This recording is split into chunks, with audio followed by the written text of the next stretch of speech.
মৰমৰ ছাত্ৰ-ছাত্ৰীসকল, পোনপ্ৰথমে মই বন্তি গ্ৰহণে তোমালোক আটাইকে মৰম যাচিছোঁ। তোমালোকে নিয়ৰৰ টোপাল দেখিছানে? নিশ্চয় দেখিছা।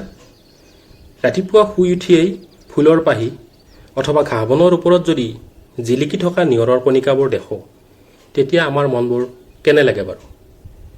নিশ্চয় বহুত ভাল লাগে। আজি আমি অষ্টম শ্ৰেণীৰ অসমীয়া পাঠ্যক্ৰমৰ নিয়ৰ নামৰ কবিতাটোৰ বিষয়ে আলোচনা কৰিম। আশা কৰোঁ তোমালোক সকলোৱে মনোযোগ দিবা।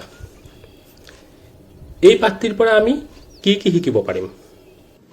শুদ্ধ আৰু স্পষ্টকৈ কবিতা পঢ়িব আৰু আবৃত্তি কৰিব পাৰিম। কবিতাৰ মূল ভাৱ বুজিব পাৰিম। কবি চন্দ্ৰকুমাৰ আগৰৱালাৰ বিষয়ে জানিব পাৰিম, ব্যাখ্যা কৰিব পাৰিম। ছাত্ৰ-ছাত্ৰীসকল, প্ৰথমতে মই নিয়ৰ কবিতাটি সৰৱ পঠন কৰি দিছোঁ। নিয়ৰ, কবি চন্দ্ৰকুমাৰ আগৰৱালা। মুকুতা মণিটি পাহিত জিলিকে ফটিক পানীত ধোৱা, নিশাৰ তৰা এটি সৰিয়েহে আছে সৰগত টোপনি যোৱা। নিজম আকাশৰ নিচুক কথাটি হিয়াত থৈছে সাঁচি, কোন কাহানিৰ সপোন দেখিছে কোনে হাঁহিছিল নাচি। ফুলনিত কোনে নিশা নাচিছিল ছিগি ৰৈ গ'ল মণি, ৰংগিলীৰ ভাৱ হাঁহি নাচোনৰ ৰ'ল চিন এই কণী।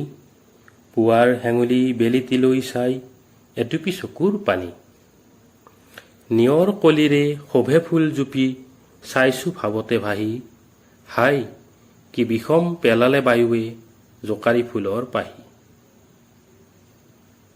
ছাত্ৰ-ছাত্ৰীসকল, এইবাৰ আমি নিয়ৰ কবিতাটিৰ মূল ভাৱ চমুকৈ আলোচনা কৰিম। প্ৰকৃতিৰ ৰূপ বৈচিত্ৰ্যই মানুহৰ মনলৈ কঢ়িয়াই আনে অনাবিল সুখ। প্ৰতিটো পুৱাই আমাৰ অজানিতে দি যায় আশাৰ বতৰা। এই বৰ্ণময় বাৰ্তাৰ অন্যতম বাহক হ'ল নিয়ৰ। ফটিক পানীৰে ধোৱা মুকুতা সদৃশ নিয়ৰ কণাবোৰ কাহিলী পুৱাতে ফুলৰ পাহি ঘাঁহ বনৰ ওপৰত জিলিকি থকা দেখিলে এনেহেন লাগে যেন নিশাৰ আকাশৰ পৰা তৰাবোৰহে তাত সৰি পৰি আছে।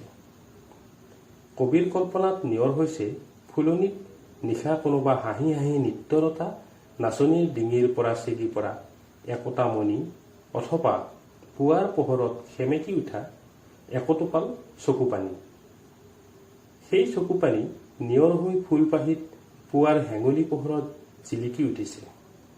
কিন্তু দুখৰ কথা, কবিয়ে সেই মুকুতাস্বৰূপ নিয়ৰ কণাবোৰলৈ একেথৰে চাই থাকোঁতেই এজাক বতাহে আহি ফুলৰ পাহিবোৰ জোকাৰি পেলালে। ছাত্ৰ-ছাত্ৰীসকল, এইবাৰ আমি নিয়ৰ কবিতাটোৰ ৰচক চন্দ্ৰকুমাৰ আগৰৱালাদেৱৰ বিষয়ে জানো আহা। অসমীয়া সাহিত্যলৈ ৰোমান্টিক সাহিত্যৰ ঢল বোৱাই অনা কবিসকলৰ ভিতৰত চন্দ্ৰকুমাৰ আগৰৱালা আছিল অন্যতম। তেখেতৰ জন্ম হৈ শোণিতপুৰ জিলাৰ তেজপুৰ মহকুমাৰ ব্ৰহ্মজান গাঁৱত 1867 চনত। তেখেতৰ পিতৃ আছিল হৰিবিলাস আগৰৱালা। কলিকতালৈ উচ্চ শিক্ষাৰ বাবে যোৱা চন্দ্ৰকুমাৰ আগৰৱালাই আধাতে শিক্ষা সামৰি চাহৰ ব্যৱসায়ত লাগে। 1889 চনত কলিকতাৰ পৰা লক্ষ্মীনাথ বেজবৰুৱা আৰু হেমচন্দ্ৰ গোস্বামীৰ লগ লাগি চন্দ্ৰকুমাৰ আগৰৱালাই জোনাকী নামৰ এখন আলোচনী প্ৰকাশ কৰে। তেখেত আছিল জোনাকীৰ প্ৰথম সম্পাদক। জোনাকীত প্ৰকাশ পোৱা আগৰৱালাদেৱৰ বনকুঁৱৰী নামৰ কবিতাটোৰেই অসমীয়া ৰোমান্টিক কবিতাৰ শুভ আৰম্ভণি হয়। লক্ষ্মীনাথ বেজবৰুৱা, চন্দ্ৰকুমাৰ আগৰৱালা আৰু হেমচন্দ্ৰ গোস্বামী, এই তিনিজনক সেই সময়ত অসমীয়া সাহিত্যৰ চৰ্চা কৰাসকলে জোনাকীৰ ত্ৰিমূৰ্তি বুলি অভিহিত কৰিছিল। আগৰৱালাদেৱৰ কবিতা পুথিসমূহ হ'ল প্ৰতিমা, বিনবৰাগী, চন্দামিত ইত্যাদি।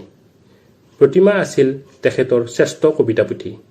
সেইবাবেই তেখেতক প্ৰতিমাৰ খনিকৰ বোলা হয়। 1938 চনত গুৱাহাটীৰ নিজা বাসভৱনত তেখেতৰ পৰলোক প্ৰাপ্তি ঘটে। ছাত্ৰ-ছাত্ৰীসকল, এই পাঠটি ইমানতে সামৰিছোঁ। পৰৱৰ্তী ভিডিঅ'ত পুনৰ এটি নতুন পাঠ আলোচনা কৰিম।